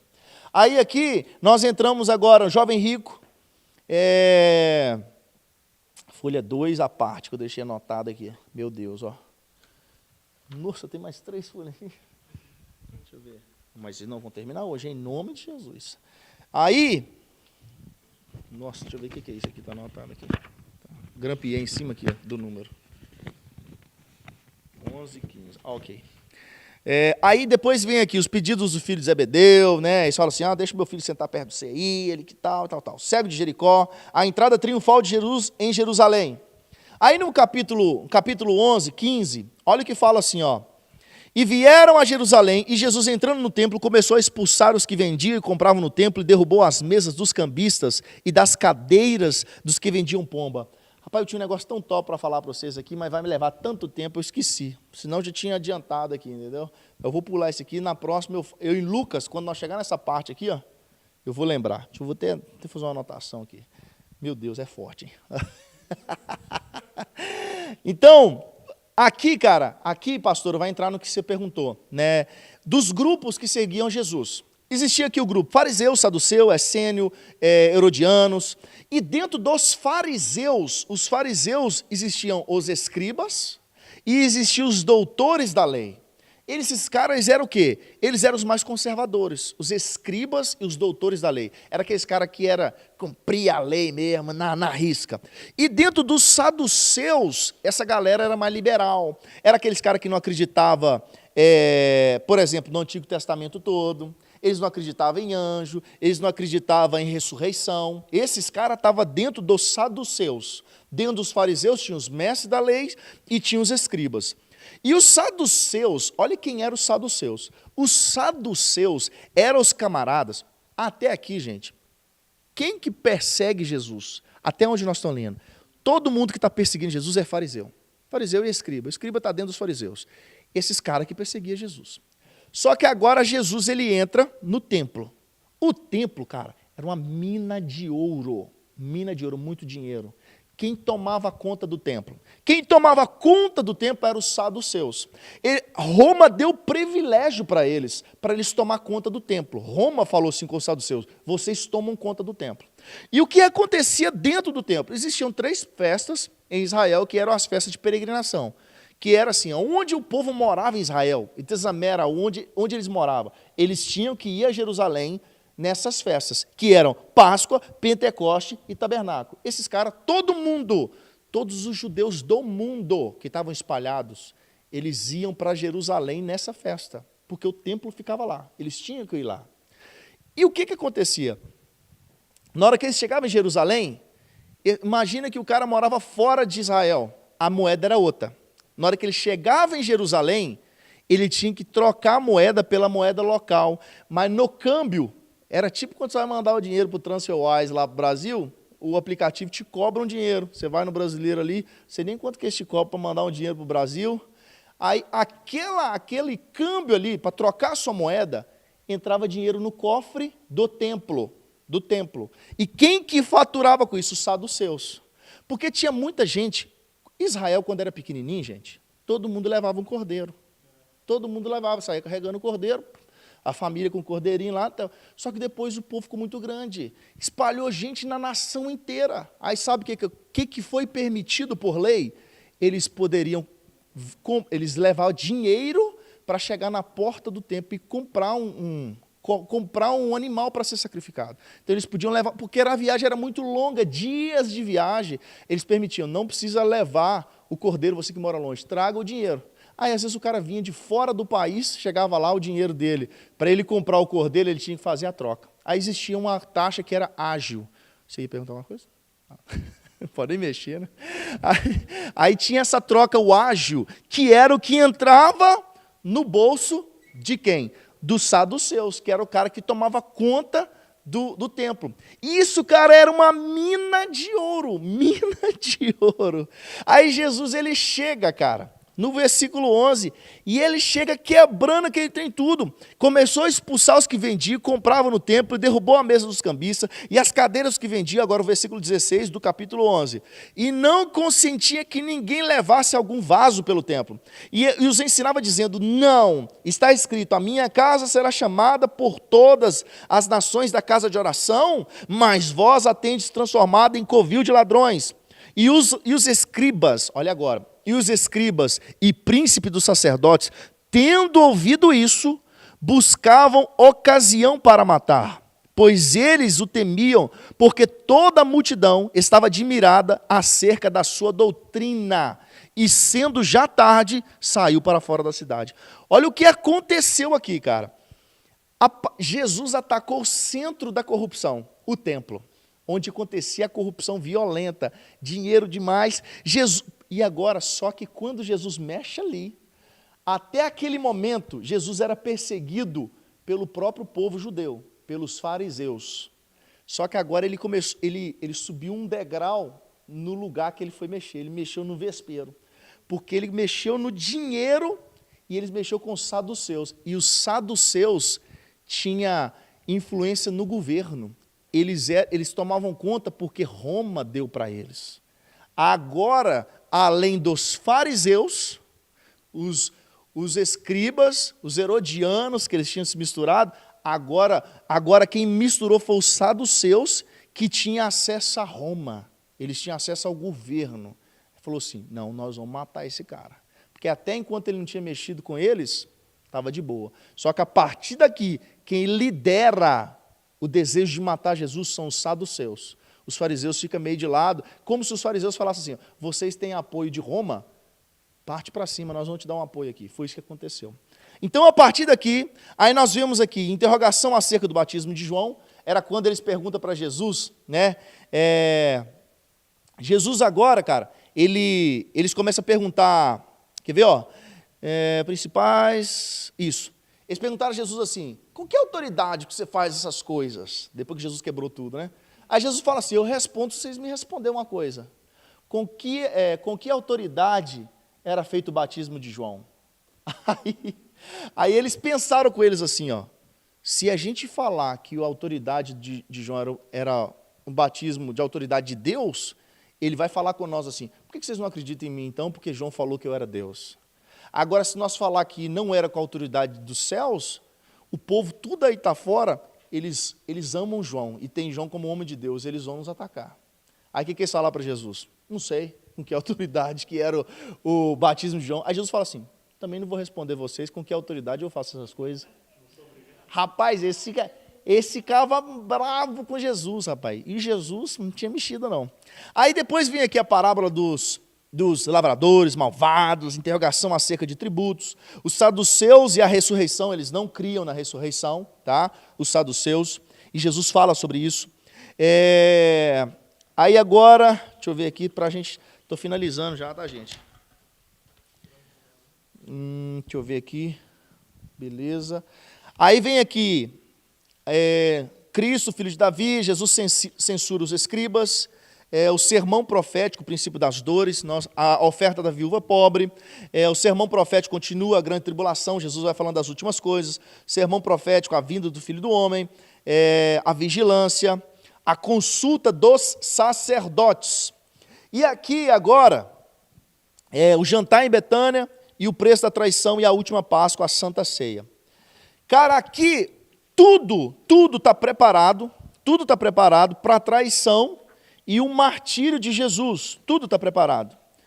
E no Getsemane, quando Jesus vai para o Getsemane, talvez aqui na próxima página, isso, ó, Pedro é avisado, Jesus fala com Pedro, né, que ele ia trair, aquela história que nós conhecemos, e Jesus no Getsemane, ele fala para si mesmo da sua dor, ele fala com ele mesmo, ele fala para os discípulos, ele fala para o Pai, de tão angustiante que foi aquele momento no Getsemane.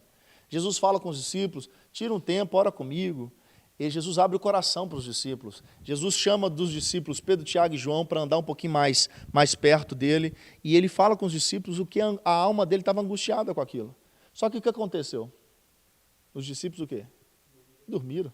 Meu Deus do céu. Aí os discípulos dormiram, cara, eles dormiram. Então,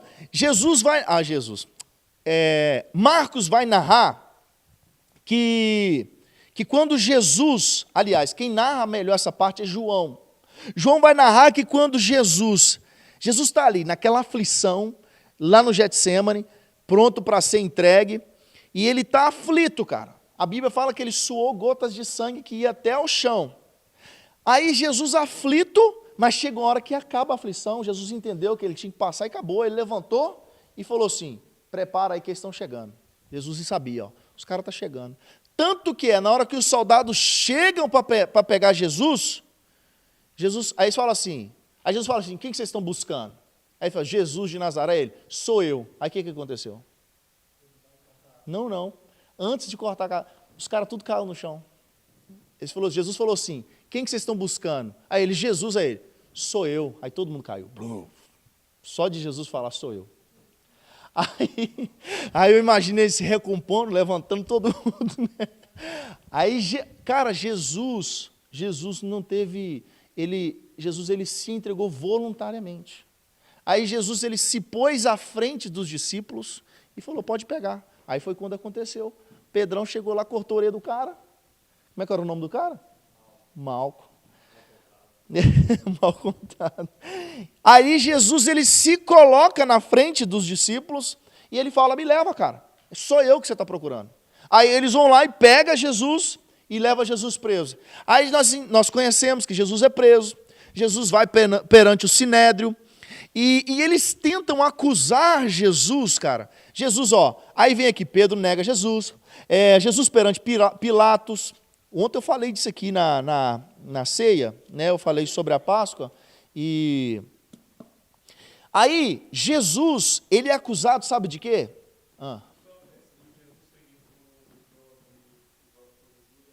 Marcos. Vamos ler. Aonde que está aí, Arlan? E um jovem, ó. Então, não, o que eu vou falar, Jesus é preso, né? Aí Jesus fala com eles assim, ó, vai cumprir agora o que está escrito, ferirei o pastor e as ovelhas serão dispersas. Por quê? Jesus, ele agora ia ser preso, os discípulos tudo o quê? Fugiu todo mundo. E Pedro, provavelmente ele só estava assim, acompanhando de longe. Pedro, quando Jesus foi encontrar Pedro no mar, depois que Jesus ressuscitou, Pedro estava pelado, pescando. Ele não estava nem com lençol, não. Esse cara aqui, pelo menos, estava com lençol, entendeu? Talvez. Meu Deus. Aí fala assim, então aí todos fugiram. E um jovem o seguia, envolto em um lençol, sobre o corpo nu, e lançando-lhe as mãos. Ou seja, em outra tradução, na linguagem de hoje, vai falar que ele largou esse lençol e saiu correndo. Entendeu? Saiu correndo peladão. Esse cara era Marcos, era o dito cujo mesmo. Aí Jesus agora, ele está lá diante do Sinédrio. Pedro vai negar Jesus. Rapaz, a negação de Pedro é muito forte, porque acontece um momento. Jesus fala com Pedro, né, antes que o galo cante 3 vezes, você vai negar e tal. Mas há um último momento em que Pedro, a Bíblia fala que Pedro, ele esbraveja, ele xinga. É como se ele falasse, que merda, eu não conheço esse Cristo. Tipo isso, era como se ele falasse isso. E ele negando a Cristo pela última vez, ele fala palavrão, ele esbraveja. Só que nessa hora, o galo canta. E há uma troca de olhares de Jesus e Pedro, velho. É citado na Bíblia. É citado na Bíblia. Porque Pedro, João, a Bíblia fala que João, ele entra porque ele era conhecido do sacerdote. Aí o cara liberou ele para ele entrar lá para dentro, onde Jesus foi. Só que Pedro não podia entrar. Pedro ficou na porta. João foi como se João falasse assim, eu vou lá trocar uma ideia com eles para deixar vocês entrar. Aí foi lá e falou assim, Pedro, pode entrar. Isso aí é forte também, rapaz. Pedro, não vou falar isso agora não, depois não vai agarrar muito tempo. Mas aí Pedro ele entrou, e só que foi o problema dele, ele não mediu a consequência de estar atrás de Jesus ainda, véio. Ele não tinha entendido. Por isso que a gente tem que pesar na balança se vale a pena seguir Jesus. Pedro, ele só quis estar acompanhando, mas ele não mediu a consequência de ir atrás de Jesus. João estava lá e a pessoa sabia quem era João. João teve acesso, entrou. Eles sabiam que João era discípulo de Jesus. Só que quando Pedro entrou, Pedro não mediu isso. Na hora que ele entrou, o cara bateu o olho, você é discípulo dele. Aí ele falou assim, não, sou não. Aí ele vai, senta lá perto de uma fogueira e tal, fica lá escondido, e depois vem a pessoa de novo, fala, não, você é sim, você cortou a orelha do meu primo. Era o primo do soldado que teve a orelha cortada, falou assim, você é um deles sim. Aí ele fala, não, já falei que eu não sou. Aí na última vez, quando ele reconhece ele de novo, aí ele esbraveja. E ele fala que não conhece. Só que ele estava como se estivesse aqui, de longe, vendo, e Jesus está na porta ali, apanhando na cara e sendo cuspido, pelos soldados. Nesse momento que ele nega pela terceira vez e o galo canta, há uma troca de olhar assim, ó. Jesus passa o olhar e Pedro, o olhar dos dois cruza. Pedro negando Jesus. E Jesus olhou para ele assim, ó. Tipo assim, ó. Aí, imagina o coração de Pedro. Pedro teve 1000 vezes mais vontade de suicidar que Judas agora. Você pode ter certeza, velho. Mas João, ele era sabido que ele era discípulo de Jesus. E ele pôde ter acesso ali. Só que Pedro não estava... João era conhecido do sacerdote ali, entendeu? Eles já sabiam que João andava com Cristo. Tanto que Jesus foi crucificado, João estava lá. Quando Jesus estava na cruz, João estava lá. Jesus foi com João, cuida da minha mãe. Aí seu filho, aí sua mãe. João estava lá porque ele era conhecido da galera, entendeu? Mas os outros não, entendeu? Pedro não pesou isso na balança. Todo mundo estava fora, só ficou João. Entendeu? Na hora que dispersou, todo mundo correu, inclusive João. Só que o João voltou depois. Aí, essa troca de olhar, velho, meu Deus do céu, imagina, que situação. Outra oportunidade nós falamos disso aí, mas precisa de umas 2 horas, entendeu? Aí, desse olhar, o olhar... Já vi. Eu já vi, mas eu não estou lembrado dessa parte, eu não lembro dessa parte no filme para te falar, assim, sabe? Não estou lembrado. É bem bacana. É um dos melhores que já foi feito, cara, é muito bacana. E o bacana do Paixão de Cristo é que mostra o diabo o tempo todo agindo no fundo, né?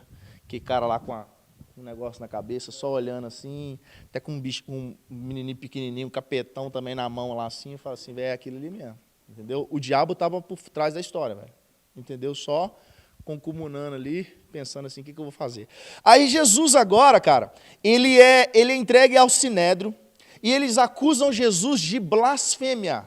Eles acusam Jesus de blasfêmia. Porém, eles percebem que uma coisa está errada. Eles colocam até testemunha falsa para acusar Jesus de blasfêmia. Só que a blasfêmia é muito forçada. Porque tudo que eles iam falar com Jesus, eles falavam, você que é o rei dos judeus? O que Jesus falava? Você que está dizendo. Aí, tudo que eles falavam, eles não conseguiam arrancar de Jesus aquilo. Aí eles falam o seguinte, cara, não tem nada, nós podemos condenar esse cara não, por causa de blasfêmia. Ele não blasfemou não, ué. Nada que vocês estão falando aí que está confirmando aqui. Ó. Aí Jesus, aí ele vai falar assim, até Pilatos fala com ele assim, você fala alguma coisa, eu tenho poder de te soltar e poder de crucificar. Fala alguma coisa. Jesus fala assim, minha vida está nas suas mãos, é verdade isso? Entra aí. Se você quiser deixar aí, beleza, Alexandre, obrigado, viu? Depois você me liga. Obrigadão, com Deus. Com Deus. Aí ele fala assim, eu tenho o poder de te libertar ou de crucificar, fala alguma coisa. Jesus falou assim, a minha vida está nas suas mãos, você tem certeza disso? Que eu dependo de você? Aí, cara, como eles eles levantam até testemunhas falsas para acusar Jesus de blasfêmia, isso não cola. Eles não podiam crucificar Jesus por blasfêmia, porque isso não foi comprovado. Aí sabe o que aí entra quem na história? Os saduceus.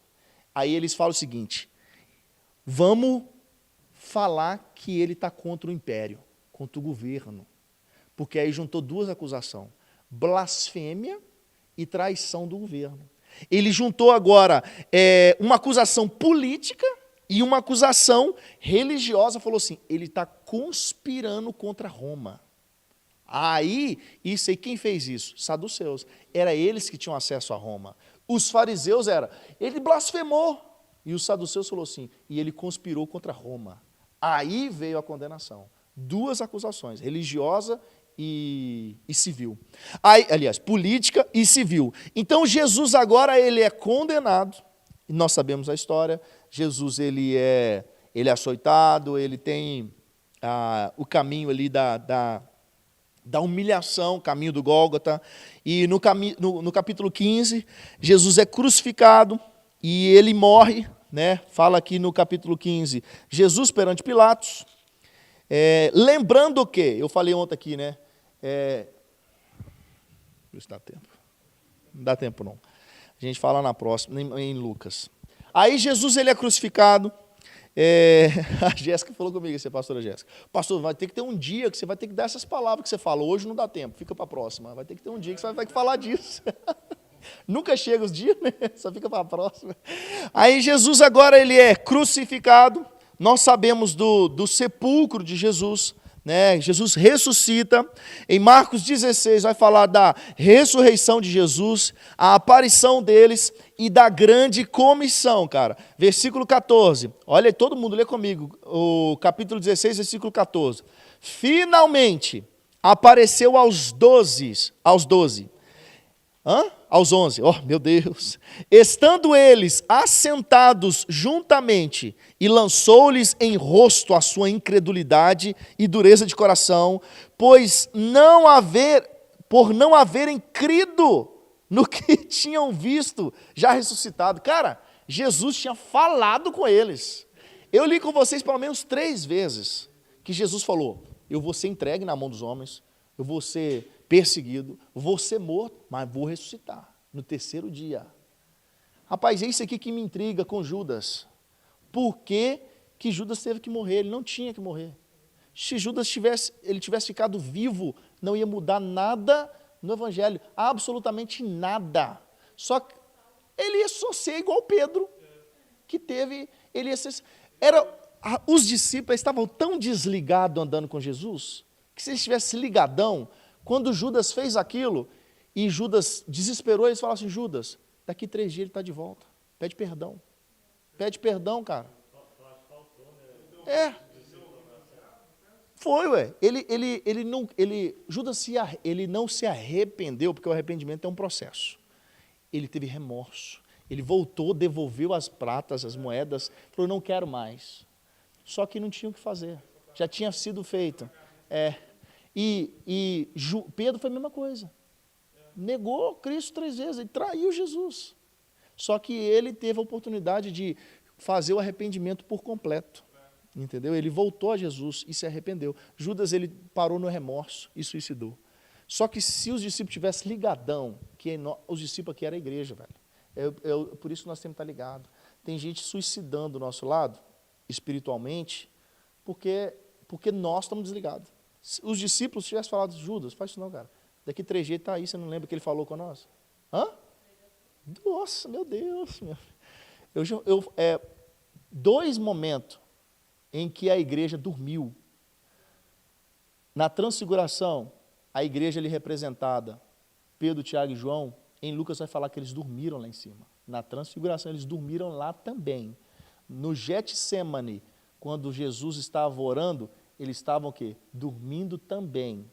E tanto na transfiguração quanto no Getsemane, Lucas vai falar para nós que o que estava sendo tratado era sobre os últimos momentos de Jesus antes da crucificação. Ou seja, estavam tratando momentos da crucificação. Eles tinham que estar ligados para saber, ele estava dormindo. Aí estava dormindo. Aí na hora que eles precisavam estar inteirados do que tinha que acontecer, eles dormiram. Aí quando Jesus morreu, eles ficaram assim, dispersos. Judas foi lá, suicidou, os discípulos voltou tudo a pescar com Pedro. Pedro foi o cara que negou e levou mais 4 com ele para pescar. Tipo assim, por quê? Eles dormiram, entendeu? A igreja, a hora que tinha que estar acordado, estava todo mundo dormindo. Então, assim, isso aí é forte, cara.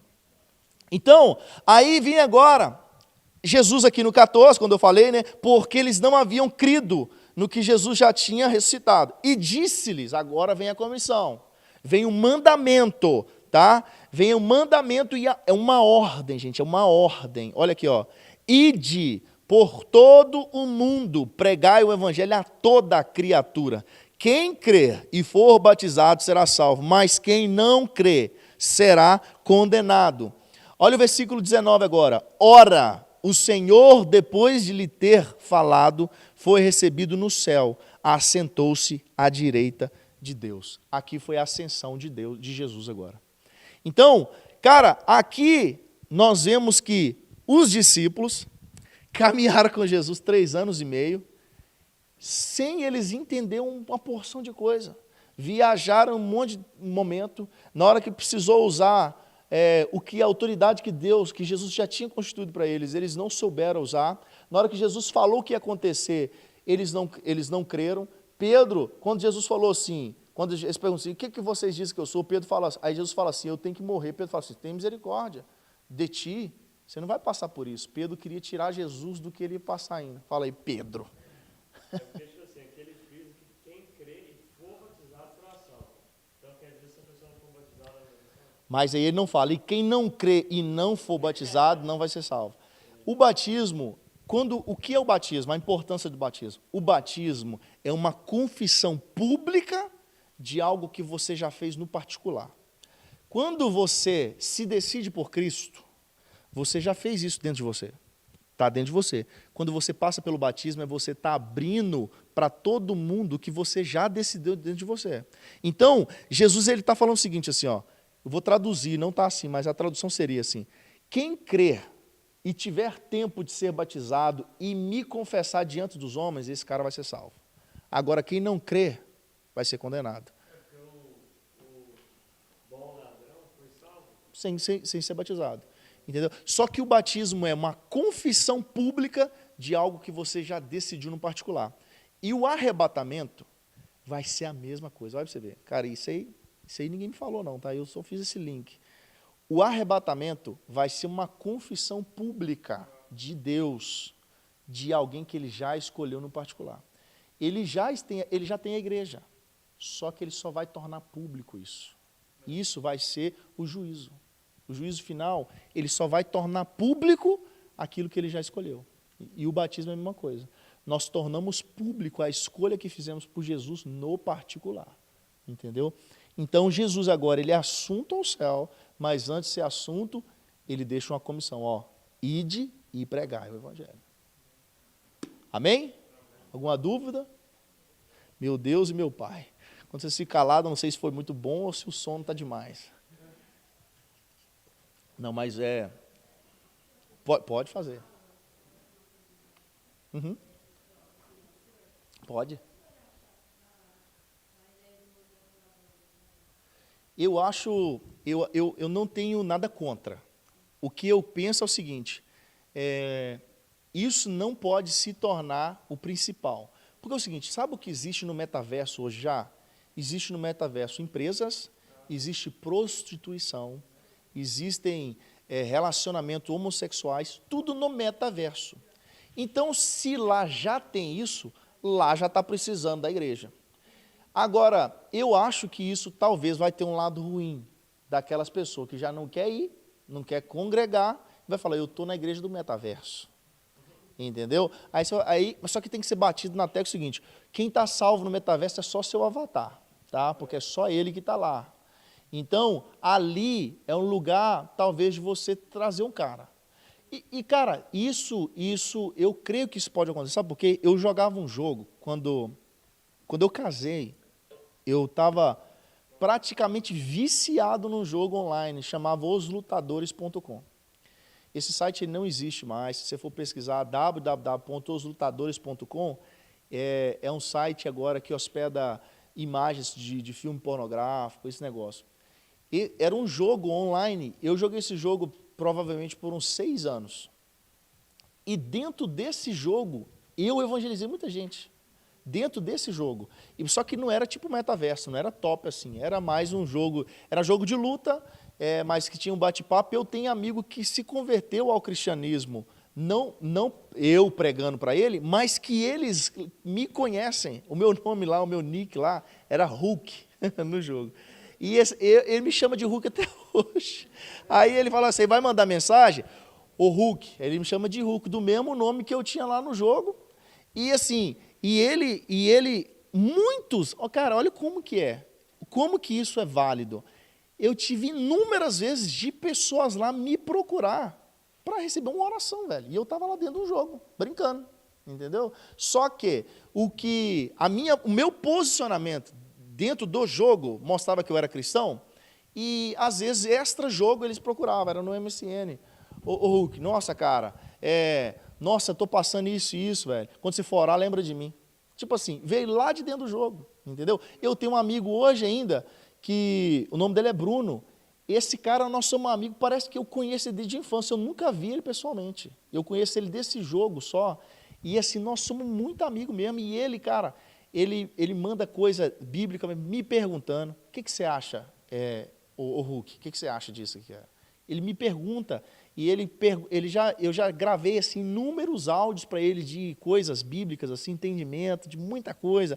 A pregação que eu falei, quem é Jesus, o que me incentivou foi uma conversa que eu tive com ele, eu perguntei se ele acreditava que Jesus era Deus, era divindade. Ele falou assim, eu acredito que ele foi um bom homem. Aí eu pensei, não pode ser só um bom homem. Aí quando eu terminei a pregação, eu mandei para ele aqui, ó, do que eu falei que você não dava para te explicar no WhatsApp, você assiste esse vídeo aqui 1 hora, viu? Aí ele, vou ver com certeza. E ele é um cara que foi evangelizado, entendeu? O metaverso, como é uma coisa nova, é complicado porque tem um lado ruim, as pessoas que vão usar pelo lado ruim. Mas eu acho que lá pode ser alcançado porque lá já tem prostituição, lá já tem relação homossexual, lá já tem consumo de droga, tráfico de droga, tudo no metaverso, entendeu? Então eu acho que se já tem essas coisas, a igreja já tem que alcançar, entendeu? Isso. Vai ter mau uso, com certeza vai ter, mas eu acho que seria bom também, entendeu? Porque um cara desse aí, Deus pode pegar, porque assim, de 1 bilhão de pessoas que estão lá, se Deus salvar um, a Bíblia já fala que o quê? Uma alma, ele é mais valiosa, né, do que o mundo. Então, assim, se um cara for alcançado no metaverso e isso trazer fruto para a vida do cara, já valeu, entendeu? Então, eu acho assim, eu não tenho nada contra, sei que vai ter mau uso, mas eu acho que vai ter mais benefício, entendeu?